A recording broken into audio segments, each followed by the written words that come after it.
Percy was working in the coal mines. He was feeling bored and lonely, with only the silly freight cars for company. "Cheer up, Percy," said his driver. "Sir Topham Hatt has told me that we must be here again tomorrow. We've just got to make the best of a bad situation." "I'll try, sir," sighed Percy. Next morning, the freight car started teasing Percy. "Percy, Percy, green and small, he's no use to us at all. Around the yards he'll puff and blow, but on the hills he's oh so slow. Be quiet." Then he took the freight cars to the coal hopper to be loaded up. Percy still felt glum as he puffed up to the top of the hill.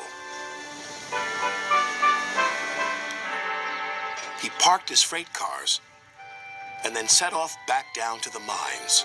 Not even the cheerful sight of Bertie the bus could bring a smile to Percy's face. "What's the matter, Percy?" asked Bertie. "Nothing exciting ever happens. That's the matter," sighed Percy. "It's just coal, coal, coal, and cars, cars, cars. I'm bored, bored, bored." "Excitement is surprising," observed Bertie. "You never know when it'll happen. Otherwise, it wouldn't be exciting. Toodle peep." "It would be surprising if something surprising happened," muttered Percy. Later, he stopped by the water tower for a drink.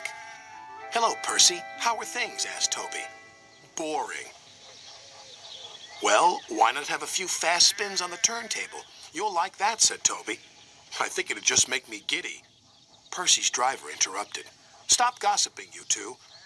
Cheer up, Percy. You'll soon know more about cars than any other engine." "That'll be exciting," called Toby. The freight cars were still grumbling, and there was more of them than ever. "You're much too small to pull all of us. We want another engine or we'll be struggling up the hill all night." "All night, all right. You can puff and blow, but on that hill you're still too slow." Slow yourself," stuttered Percy. "Temper, temper," giggled the cars. Percy decided to simply carry on. "Go to it, Percy," shouted the driver. The freight cars were still joking. "Too slow, more power, here all night, tomorrow too." "Be quiet," said Percy angrily. Then there was trouble. A coupling broke. "Surprise, surprise, catch us if you can." "Oh no!" cried Percy.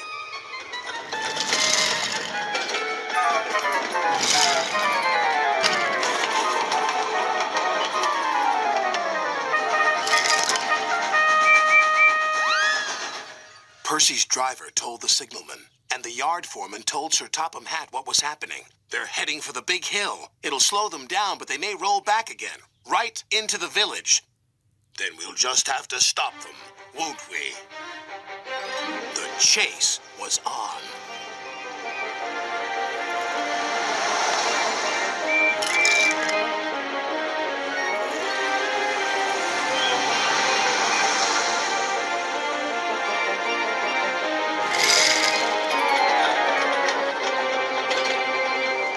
As they approached the hill, they overtook the freight cars. Sir Topham Hatt and Bertie screeched to a halt and waited for them near the top.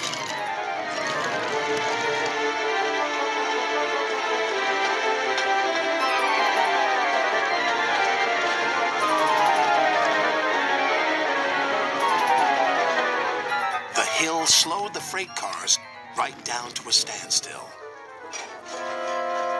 Then the men quickly put wooden blocks behind their wheels so they couldn't roll backwards. The freight cars were now secure. Just then, Percy arrived. "Well, what did you think of that?" joked Bertie. "A good chase is always exciting." "It was certainly a surprise," decided Percy. "And you were right, Bertie. A really useful engine should never be surprised by surprise."